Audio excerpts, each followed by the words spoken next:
Salut amis YouTube! Il paraît que la gourmandise est un vilain défaut. Si elle nous permet d'en apprendre plus sur la gastronomie française, tu peux oublier tous tes remords à l'idée de ne faire qu'une bouchée d'un délicieux cannelé. Comment ne pas craquer devant ces 5 cm de tendresse aux effluves de rhum et de vanille enrobés d'une croûte légèrement caramélisée? Ne t'es-tu jamais demandé d'où il venait et pour quelle raison son orthographe divergeait d'une boulangerie à une autre? Quelle en était la recette secrète? Toutes les réponses à ces questions, juste après ça.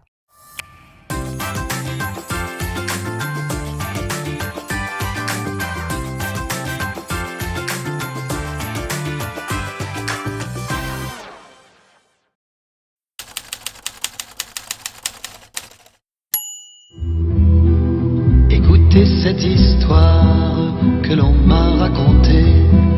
Du fond de ma mémoire, je vais vous la chanter. S'il est certain que le cannelé a vu le jour à l'embouchure de la Garonne, comme beaucoup de nos célèbres plaisirs sucrés, son origine n'est pas connue avec précision. Il semblerait qu'il descende du cannelas, sorte de gâteau à base de farine et de jaune d'œuf, fabriqué par les sœurs du couvent des Annonciades de Bordeaux dès le XVIe siècle au profit des plus pauvres. Sur les quais du fleuve, elles récupéraient le blé tombé des cales des bateaux ou de sacs éventrés et les jaunes d'œufs voués à être jetés. Jetés? Quelle idée! À l'époque, les blancs d'œufs étaient grandement utilisés dans l'industrie viticole afin de clarifier et affiner les vins. En effet, ils aidaient à faire descendre par gravité les particules en suspension vers le fond du fût. Du coup, les jaunes étaient de trop. Il est fort probable que jusqu'en 1792, date à laquelle les sœurs furent chassées du couvent, la recette originelle s'enrichit de produits issus des colonies antillaises. En effet, Bordeaux était une plaque tournante du commerce triangulaire et accueillait des bateaux aux cales remplis de produits exotiques dont les familles bourgeoises pouvaient bénéficier. Avec la fermeture du couvent, le cannelas semble être tombé dans l'oubli et la recette améliorée transmise dans les familles traditionnelles bordelaises.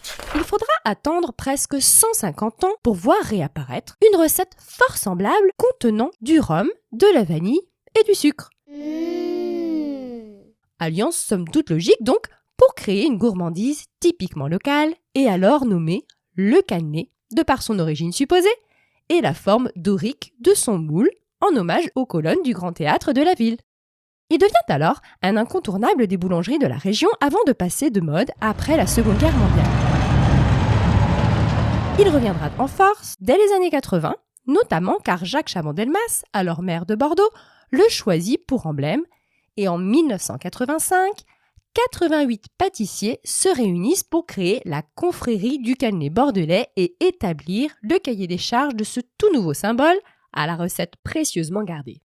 Le véritable cannelé bordelais doit alors être conçu à partir des ingrédients de la recette originale et rien d'autre, être cuit dans un moule en cuivre nappé de cire d'abeille, présenter une coquille brune croustillante et un cœur tendre, et enfin s'écrire avec un seul N. Celui qui en mettra 2, comme préconisé pourtant par l'Académie française, ou dérogera à l'une de ces conditions, ne pourra prétendre fabriquer un véritable cannelé de Bordeaux, mais une pâle copie. Décoré de fruits confits, moisis dans du verre de griffe. Pour adoucir le mélange, presser 3 quartiers d'orange.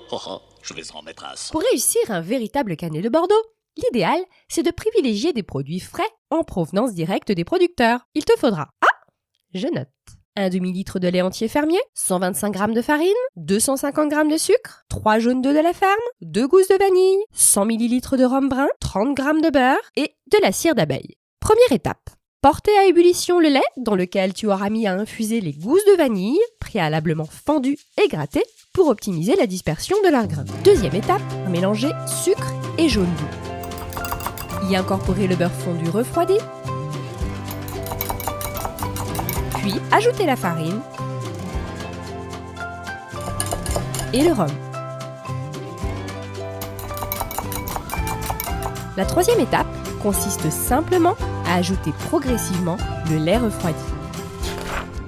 Un des secrets de sa réussite, c'est le temps de repos. 24 heures au réfrigérateur.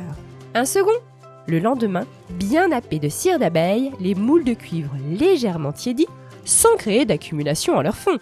Sans quoi, tu auras un fond blanc au sommet du gâteau, peu conforme à ses critères d'esthétisme. Et attention à ne pas remplir les moules jusqu'en haut. À la cuisson en 2 temps, la préparation gonflera indéniablement. Ne te jette pas sur les cannelés une fois sortis du four et démoulés. D'1, tu pourrais te brûler, et de 2, le moment optimal pour les déguster, c'est 1 heure après leur sortie du four.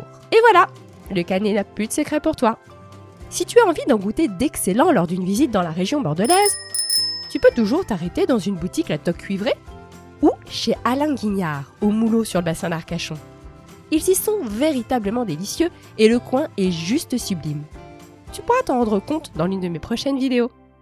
Si celle-ci t'a plu, n'hésite pas à la liker et à la partager. Et pour me suivre, clique juste là. À bientôt. Ciao!